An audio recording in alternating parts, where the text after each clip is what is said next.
தமிழக தலைநகரமான சென்னையில் பறவை காய்ச்சல் பரவும் ஆதாரப்பூர்வமான ரிப்போர்ட் வெளியாகி அதிர்ச்சியை ஏற்படுத்தியிருக்கிறது. இதனால் இறந்து போன காகங்கள், இறந்து போன பறவைகளை கையால் தொடவே கூடாது என சென்னை மாநகராட்சி சுகாதாரத்துறை, தமிழ்நாடு கால்நடைத்துறை அதிரடி எச்சரிக்கை வெளியிட்டிருக்கிறது. சிக்கன் விற்பனை செய்யும் போது மட்டுமல்ல, சிக்கன் சாப்பிடும் போதும் எச்சரிக்கை தேவை என டாக்டர்கள் அறிவுறுத்தியிருக்கிறார்கள். இறந்த காகங்களை எங்கு பார்த்தாலும் உடனடியாக மாநகராட்சிக்கு தகவல் தெரிவிக்குமாறும் அறிவிக்கப்பட்டிருக்கிறது. உயிரிழந்த காகங்களை 8 முதல் 10 அடி ஆழத்தில் புதைக்க அல்லது எரிக்க வேண்டும் எனவும் எச்சரிக்கை விடுக்கப்பட்டுள்ளது. இதனால் இந்த அவசர எச்சரிக்கை பறவை காய்ச்சல் மனிதர்களுக்கு ஏற்பட்டுள்ளதா என்பதற்கான அறிகுறிகள் என்னென்ன, பறவை காய்ச்சல் மனிதர்களுக்கு பரவாமல் தடுக்க என்ன செய்ய வேண்டும் என்பது குறித்து விவரிக்கிறது இந்த செய்தி தொகுப்பு. சென்னையில் அடையாறு, இந்திரா பூங்கா மற்றும் நீலாங்கரை உள்ளிட்ட பல பகுதிகளில் கடந்த சில தினங்களாக மர்மமான முறையில் காகங்கள் கொத்து கொத்தாக உயிரிழந்து கிடந்தன. இந்த காகங்கள் H5N1 வைரஸ் தொற்று ஏற்பட்டு பறவை காய்ச்சலால் இறந்திருக்குமோ?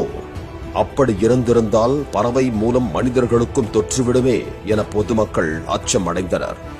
இந்த நிலையில் தற்போது அந்த காகங்கள் தீவிரத்தன்மை கொண்ட H5N1 வைரஸ் தொற்று பறவை காய்ச்சலால் தான் உயிரிழந்திருக்கின்றன என்பது உறுதி செய்யப்பட்டிருக்கிறது.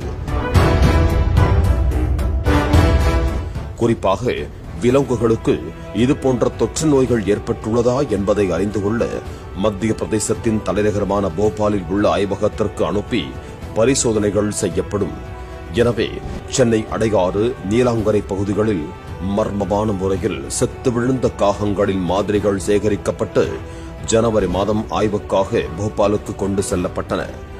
போபால் ஆய்வகத்தில் H5N1 ஹைலி பேத்தோஜெனிக் ஸ்ட்ரெயின் உறுதி செய்து ரிப்போர்ட் வெளியாகியிருக்கிறது.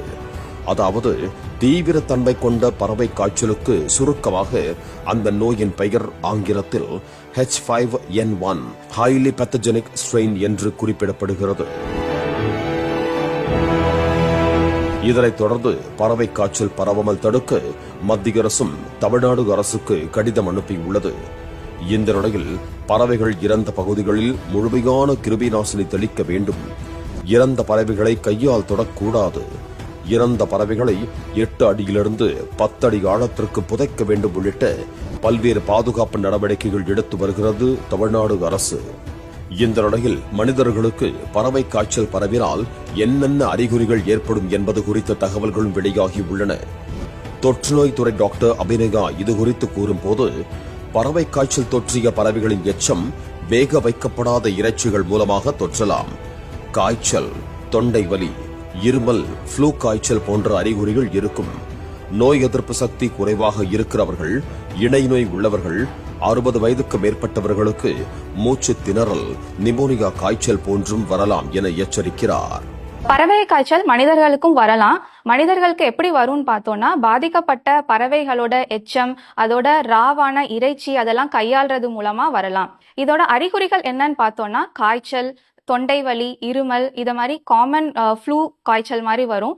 அது போக நோய் எதிர்ப்பு சக்தி கம்மியா இருக்கிறவங்க, இணை நோய் இருக்கிறவங்க, 60 வயசு மேற்பட்டவங்களுக்கு மூச்சு திணறல், நிமோனியா காய்ச்சல் மாதிரியும் வரலாம். பறவையோட எச்சத்தை தொடுறதுனாலயோ மிதிக்கிறதுனாலயோ பறவை காய்ச்சல் பரவலாம். இதை நம்ம எப்படி தடுக்கலாம்னு பார்த்தோம்னா, ஒருவேளை நம்ம அதை தொடுற மாதிரி அமைஞ்சிச்சுன்னா நம்ம கைகளையும் கால்களையும் சோப் வாட்டர் யூஸ் பண்ணி நல்லா சுத்தமாக கழுவிட்டோம்னா இதை நம்ம ப்ரிவென்ட் பண்ணிடலாம்.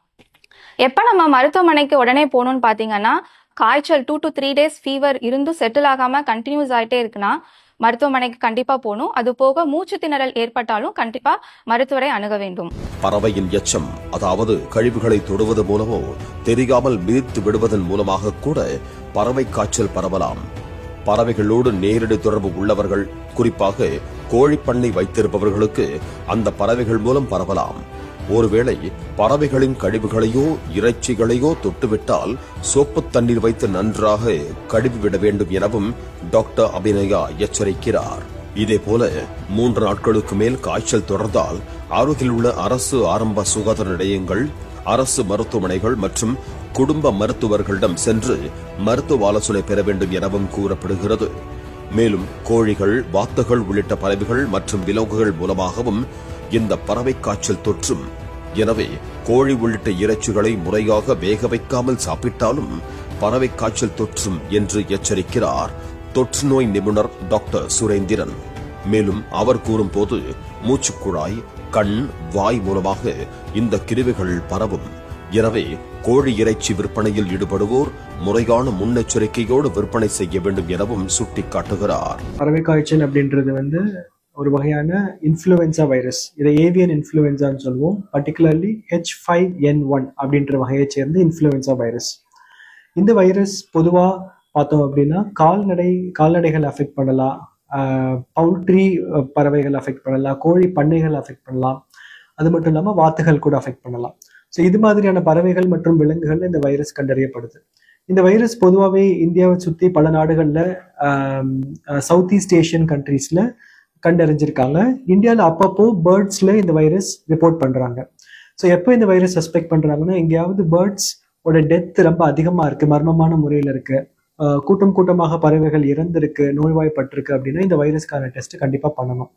ஏன் இம்பார்ட்டன்ட் அப்படி பார்த்தோம் அப்படின்னா, இந்த வைரஸ் சப்போஸ் நம்ம பேர்ட் பாப்புலேஷன்ஸ்ல இருந்துச்சுன்னா அந்த பேர்ட்ஸ் கிட்ட இருந்து மனிதர்களுக்கு பரவக்கூடிய வாய்ப்புகள் இருக்கு. ஸோ எந்த மாதிரி பரவும் அப்படின்னா, மனிதர்களுக்கு மூச்சுக்குழாய் மூலமாவோ, வாய் மூலமாவோ, கண் மூலமாவோ பரவலாம். எப்படி பரவும் அப்படின்னா, அந்த நோய் வாய்ப்பட்ட அந்த பறவைகளை ஹேண்டில் பண்ணும்போது இந்த வைரஸ் ஸ்ப்ரெட் ஆகிறதுக்கான சான்சஸ் இருக்கு.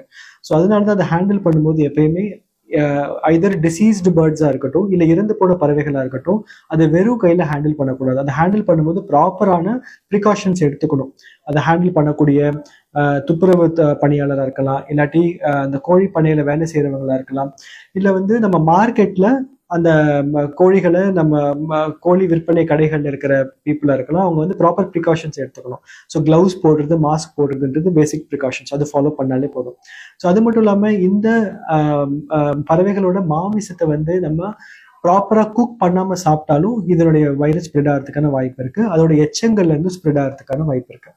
ஸோ அப்படி ஸ்ப்ரெட் ஆனால் என்ன ஆகும்? ஹியூமன்ஸ்க்கு இந்த வைரஸ் அவ்வளோவா பரிச்சயப்பட்ட வைரஸ் கிடையாது. ஸோ இந்த வைரஸ் வந்துச்சு அப்படின்னா இதோட சிவியரிட்டி ரொம்ப அதிகமாக இருக்கும். நம்ம நார்மல் சீசனல் ஃப்ளூன்னு சொல்லுவோம், இன்ஃப்ளூயன்ஸா, அதே ஃபேமிலியாக இருந்தாலும் கூட இது கொஞ்சம் மாறுபட்ட வைரஸ் அப்படின்றதுனால இதனுடைய பெத்தோஜெனிசிட்டி, வீரியம்ன்றது ரொம்ப அதிகம். ஸோ இது வந்துச்சு அப்படின்னா ரொம்ப சிவியரான நோய் தன்மைகள் வரும். பேஷண்ட்க்கு ஹாஸ்பிட்டலைசேஷன் தேவைப்படலாம். இறப்பு விகிதம் கூட 40% இருக்கு அப்படின்னு சொல்லியிருக்காங்க. ஸோ இதனுடைய அறிகுறிகள் என்னது? சப்போஸ் வந்துச்சு அப்படின்னா என்ன இருக்கலாம்னா, நம்ம பொதுவாக வரக்கூடிய ஃப்ளூ வைரஸ் ஜுரம் மாதிரி தான் இதுவும் ஆரம்பிக்கும். ஸோ ஃபீவர் வரலாம், ஜுரம், கை கால் வலி, உடல் சோர்வு, தலைவலி, லூஸ் மோஷன், தொண்டை எரிச்சல், இது மாதிரி ஆரம்பிச்சு போக போக இருமல், சளி, மூச்சு திணறல், ஸோ இது மாதிரி ரொம்ப மோசமாகிறதுக்கு வாய்ப்பு இருக்கு. ஸோ அதனால எந்த காய்ச்சல், உடல் சோர்வு, தொண்டை எரிச்சல், இல்லை மூச்சு திணறல் இருந்தாலும் டாக்டர் கிட்ட அணுகி நம்ம அட்வைஸ் வாங்கணும். அப்போ அவங்க இது வைரஸ்னால வந்திருக்கா, பாக்டீரியானால வந்திருக்கா, அந்த பர்டிகுலர் ஏரியாவில் இது மாதிரி ரிப்போர்ட் பண்ணியிருக்காங்களா அப்படின்ற ஒரு சஸ்பிஷன் இருந்தால் இந்த வைரஸ்க்கான டெஸ்ட் எல்லாம் பண்ணுறதுக்கான ஏற்பாடுகள் பண்ணுவாங்க. ஸோ இது வரைக்கும் இந்தியாவில் ஹியூமன் கேசஸ் ரிப்போர்ட் ஆகலை. பட் நம்ம இதுக்கு விழிப்புணர்வாக இருந்து இதுக்கான பாதுகாப்பு நடவடிக்கைகளை மேற்கொள்றது ரொம்ப அவசியமானதாகும். ஃப்ளூ வைரஸ் குடும்பத்தைச் சேர்ந்த வைரஸாக இருந்தாலும் பறவை காய்ச்சல் ஏற்பட்டால் அதன் வீரியம் ஃப்ளூ காய்ச்சலை விட அதிகமாக இருக்கும் எனவும் கூறுகிறார். மனிதர்களின் இறப்பு விகிதம் 40 விழுக்காட்டிலிருந்து 60 விழுக்காடு இருப்பதாகவும் எச்சரிக்கை ஊட்டுகிறார். இந்த நிலையில் பறவை காய்ச்சல் பரவுவதை தடுப்பதற்காக கால்நடை பராமரிப்பு மற்றும் மீன்வளத்துறை பல்வேறு கட்டுப்பாடுகளையும் பாதுகாப்பு வழிமுறைகளையும் வெளியிட்டிருக்கிறது. பொதுமக்களும் பண்ணை உரிமையாளர்களும் இதை கடைபிடிக்குமாறு கேட்டுக் கொள்ளப்பட்டிருக்கிறது.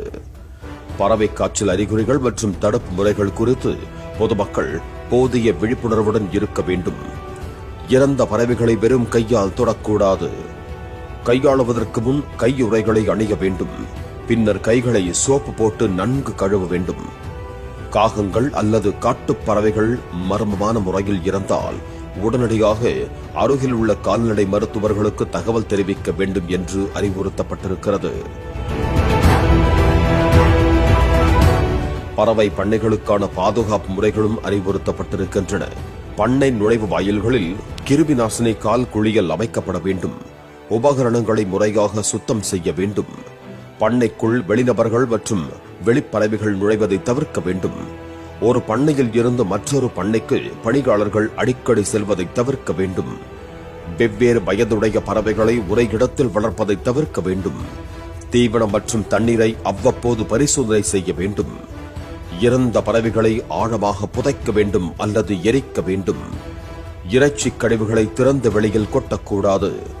சாலையோர இறைச்சி கடைகளை தவிர்த்து முறையான பாதுகாப்பு வசதிகள் கொண்ட இறைச்சி கூடங்களை பயன்படுத்த வேண்டும்.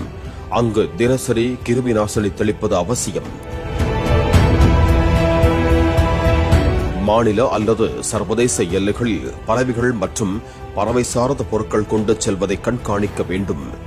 எல்லை பகுதிகளில் 5 கிலோமீட்டர் சுற்றளவுக்கு தீவிர விழிப்புணர்வு பிரச்சாரங்கள் மேற்கொள்ளப்பட வேண்டும். கால்நடைத்துறை ஊழியர்கள் களத்தில் இறந்த பறவைகளுக்கு பிரேத பரிசோதனை செய்யாமல் அவற்றை நேரடியாக பரிசோதனை கூடங்களுக்கு அனுப்ப வேண்டும். ஏதேனும் அசாதாரணமான முறையில் பறவைகள் உயிரிழந்தால் உடனடியாக தகவல் அளிக்க வேண்டும் எனவும் அறிவுறுத்தப்பட்டுள்ளது. பறவை காய்ச்சல் தொடர்பான அறிகுறிகள், சந்தேகங்கள் ஏற்பட்டால் தமிழ்நாடு அரசின் 104 இலவச மருத்துவ உதவி மற்றும் ஆலோசனை மையத்தை தொடர்பு கொள்ளலாம் எனவும் அறிவுறுத்தப்பட்டுள்ளது. பாலிமர் செய்திகளுக்காக செய்தியாளர் முகமது முனா.